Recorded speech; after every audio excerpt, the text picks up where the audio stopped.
আজি ভাগ্য ইমানে ভাল এই দেখি যায় তোমালোকৰ ওচৰত কণী পাস্তা এফালে মুং কোনে দি পঠিয়াইছে গম পাইছা নাই কুলদীপ দা তেওঁ থাকে গুৱাহাটী নুনমাটিত আৰু তোমালোকে ইমানে ভাইৰেল অসমত এতিয়া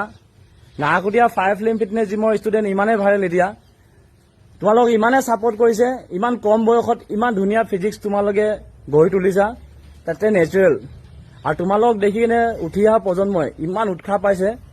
সেয়ে দাদাই কৈছে এই ল'ৰাকেইটাৰ কাৰণে মই কিবা প্ৰটিন জাতীয় বস্তু অলপ দি পঠিয়াওঁ আৰু দাদাজনে ভাল কথা এটা ক'লে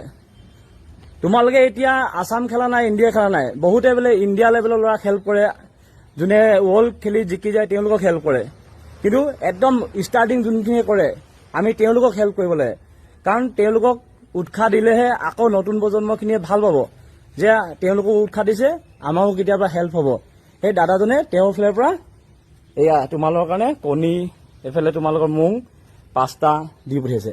দাদাজনৰ কাৰণে একদম চবৰে ভাল লগা প'জ এটা দি দিয়া তোমালোকে একদম বঢ়িয়া কুলদীপ দাৰ কাৰণে মজা এই চালিয়া বঢ়িয়া আৰু দাদাক আমাৰ নাহকুটীয়া বাসীৰ তৰফৰ পৰা আৰু ফায়াৰ ফ্লেম ফিটনেছ জিমৰ তৰফৰ পৰা দাদালৈ ধন্যবাদ থাকিল।